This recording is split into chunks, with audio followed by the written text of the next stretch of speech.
Olá, meus amigos e minhas amigas. Mais um dia iniciamos o vídeo falando sobre ações da Ucrânia dentro do território russo. Nessa madrugada, drones ucranianos atacaram uma fábrica de munições no centro da Rússia.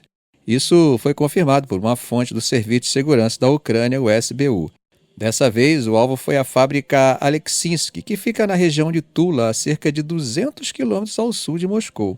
A fábrica ela produz pólvora, munição e armas. Segundo a fonte ucraniana, a estratégia deles seria atacar fábricas que ajudam Moscou a manter o conflito em andamento, ou seja, atingir depósitos de armas, bases aéreas e outras instalações que alimentam o complexo militar russo para enfraquecer a capacidade da Rússia de continuar a guerra com a Ucrânia. Agora, quanto ao estrago que esse ataque causou lá na fábrica, os ucranianos não deram muitos detalhes.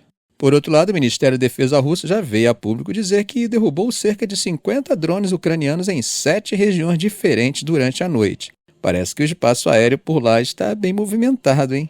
A ação ucraniana tenta levar um pouco da guerra para o território do inimigo, que, como temos visto, não para de atacar a Ucrânia. Isso sem contar, gente, a linha de frente no leste. Por exemplo, ontem, sexta-feira, surgiram imagens geolocalizadas mostrando que as forças russas conseguiram avançar a sudeste de Kurakov. Esse ataque foi registrado ao longo da rodovia H15 que liga Kurakov à cidade de Zaporizhia e foi parte de uma ofensiva mecanizada em escala de pelotão. Para quem não está muito familiarizado, Kurakov é uma região estratégica e os russos estão colocando pressão tanto pelo norte quanto pelo sul.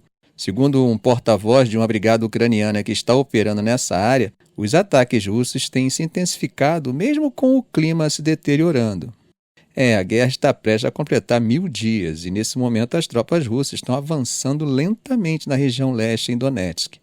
Elas estão rompendo as linhas de defesa ucranianas, destruindo vilas e cidades com bombardeios aéreos e artilharia pesada. O Estado-Maior ucraniano informou que a linha de frente está difícil, com mais de 170 confrontos nas últimas 24 horas, a maioria acontecendo no leste. Mas para além dos ataques na linha de frente, a cidade de Odessa, que fica lá no Mar Negro, foi alvo de ataques com drones russos durante a madrugada de hoje. Infelizmente, segundo o governador regional, Oli Kiper, uma pessoa perdeu a vida e outras 13 ficaram feridas.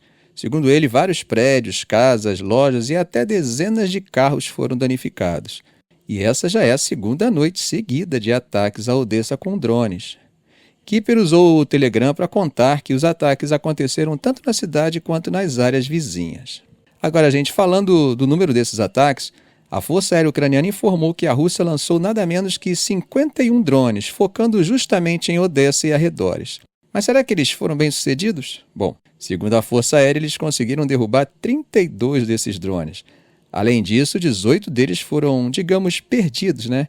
O que provavelmente significa que eles foram desativados de alguma forma eletronicamente. Segundo a emissora pública Suspilline, um dos ataques ainda causou um grande incêndio em um dos distritos de Odessa. Nas redes sociais já circulam vídeos mostrando carros em chamas e uma coluna de fumaça pelo céu da cidade. Bom, gente, mudando um pouquinho de assunto, há alguns meses atrás eu fiz um vídeo comentando sobre o crescente poder de Elon Musk na geopolítica mundial. Falei de sua participação tanto ao conceder quanto ao negar liberação de sinal da Starlink em diferentes momentos da guerra na Ucrânia e como esses sinais concedidos ou negados poderiam interferir, por exemplo, na orientação de drones e mísseis em ataques. Há alguns dias, em outro vídeo, comentei sobre os contratos de Musk com o Pentágono e também sobre as relações das empresas do magnata com a China. Acredito, gente, que o que estamos vendo agora é um aprofundamento dessa relação entre esse mega empresário e o Estado mais poderoso do mundo. É um hibridismo que começa a mostrar uma cara, o que me faz lembrar de um filme recente chamado Don't Look Up, Não Olhe para Cima. Bom, a última é que o magnata de tecnologia Elon Musk participou de uma ligação entre o presidente eleito dos Estados Unidos, Donald Trump, e o presidente da Ucrânia, Volodymyr Zelensky. Isso teria sido logo no dia seguinte à eleição. Segundo fontes relataram, Trump estava lá em Mar-a-Lago quando Zelensky ligou para parabenizá-lo pela vitória. E ao que tudo indica, Trump colocou o telefone no viva voz para que Musk também participasse da conversa. Foi um bate-papo rápido de cerca de 7 minutos e, pelo que disseram, o clima foi bastante positivo. O presidente ucraniano aproveitou a oportunidade para agradecer Musk pelo apoio que ele deu ao país com o serviço de comunicações via Starlink, especialmente no início do conflito. Agora, segundo essas fontes, nenhuma política foi discutida durante a ligação. Zelensky até comentou sobre a conversa em sua conta no X, o antigo Twitter, Lá ele parabenizou Trump pela vitória histórica e mencionou que os dois concordaram em manter um diálogo próximo e fortalecer a cooperação. Afinal, como o próprio Zelensky disse, a liderança dos Estados Unidos é essencial para um mundo mais justo e também para a paz.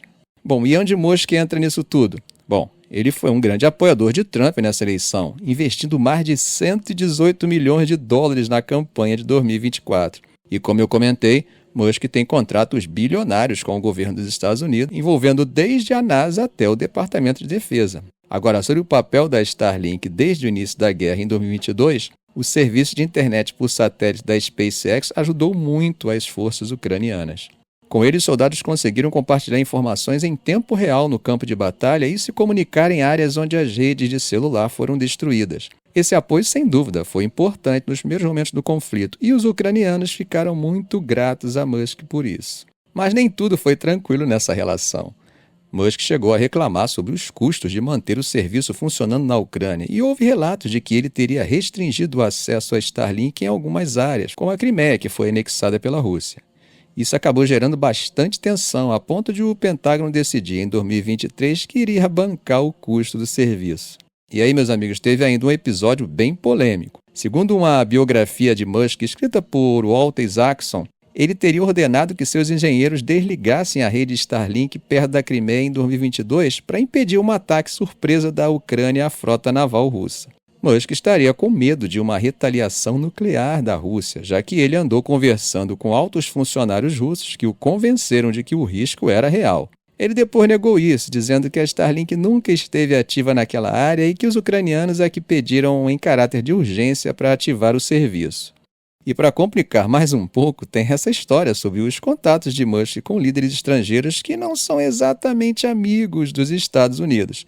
Há preocupações de segurança por parte de alguns oficiais americanos, principalmente devido ao envolvimento de Musk com adversários como a Rússia. O jornal Wall Street Journal chegou a noticiar que Musk teria conversas regulares com Putin desde o final de 2022, discutindo tanto questões pessoais quanto negócios e tensões geopolíticas. Isso gerou receios porque, como o dono da SpaceX, ele pode ter acesso a informações sensíveis do governo americano. No entanto, gente, agora também surgem boatos de que o próprio Trump também manteve cerca de 7 conversas com Putin desde sua saída da presidência em 2021. Então eu acho que agora está tudo em família. Bom, gente, mudando de assunto, depois da vitória de Trump nas eleições, na Europa há mais dúvidas do que certeza sobre o apoio do Ocidente para a Ucrânia. Pois bem, para tentar acalmar os ânimos, o chefe da política externa da União Europeia, Joseph Borrell, foi pessoalmente a Kiev hoje, sábado. Ele é o primeiro alto funcionário da União Europeia a visitar a Ucrânia desde o resultado das eleições nos Estados Unidos. E qual foi o recado dele? Segundo ele, o apoio da Europa é firme e não vai mudar. A visita teve como objetivo justamente reforçar essa mensagem de que a Europa continua ao lado da Ucrânia, especialmente agora que a guerra está se aproximando de 1000 dias e os avanços russos são bem visíveis. Vejam só os números impressionantes, gente. Até agora, a União Europeia já desembolsou 122 bilhões de euros, seria 131 bilhões de dólares, isso em ajuda militar e financeira para a Ucrânia. Além disso, cerca de 60 mil soldados ucranianos já foram treinados pelos europeus e o plano é aumentar esse número para 75 mil até o fim do inverno. Borrell deixou claro que esse apoio é essencial para que a Ucrânia continue resistindo à agressão russa. Durante a coletiva de imprensa ao lado do ministro das Relações Exteriores da Ucrânia, Borrell disse que a Europa precisa acelerar as entregas de ajuda e eliminar algumas dessas linhas vermelhas que eles mesmos impuseram. O que será que ele quis dizer com isso, hein?